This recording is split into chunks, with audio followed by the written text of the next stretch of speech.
अधिक मास महात्म्य अध्याय 7. श्री गणेशाय नमः.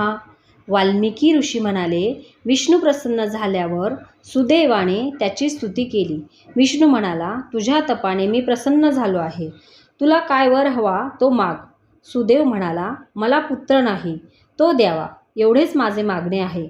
विष्णू म्हणाला, तुझ्या भाग्यामध्ये 7 जन्मापर्यंत पुत्रलाभ नाही. तू दुसरे काहीतरी माग, माझा उपाय चालत नाही. ते कठोर वचन ऐकून सुदेव मूर्छित पडला.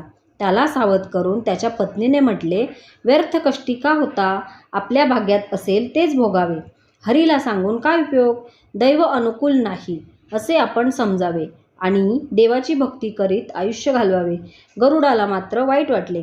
काहीही करून सुदेवाला पुत्र द्यावा, नाहीतर तुमची भक्ती कोणी करणार नाही. तुलाच सर्व सामर्थ्य आहे असे त्याने विष्णूला म्हटले.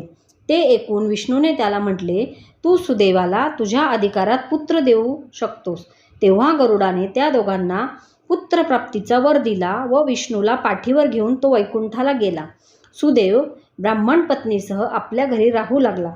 काही काळाने त्याला एक पुत्र प्राप्त झाला. तो सर्व शुभ लक्षणांनी युक्त मुलगा हुशार होता. शुकदेव असे त्याचे नाव ठेवले. 8 वर्षातच त्याने अनेक विद्या प्राप्त केल्या. काही दिवसांनी देवल मुनी सुदेव ब्राह्मणाच्या घरी आले. शुकदेव त्यावेळी तेथे आला व देवल ऋषींना त्याने नमस्कार केला.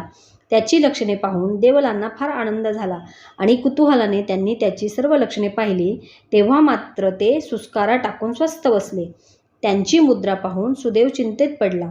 तेव्हा देवलांनी म्हटले, हे विप्रा, आधी बाळाचे आयुष्य पहावे व मग बाळाची लक्षणे सांगावी. ह्या मुलाला 12व्या वर्षी पाण्यात बुडून मरण आहे. ते अटळ आहे. सुदेवाला वाईट वाटले. देवल मुनी त्याचे सांत्वन करून निघून गेले. सुदेवाला मूर्छाच आली. गौतमी मोठी धीराची होती. तिने पतीला धीर दिला आणि कितीतरी मोठमोठे लोकही मरण टाळू शकले नाहीत इत्यादी सांगून तिने त्याला हरिभक्ती करीत राहावे असे सुचविले.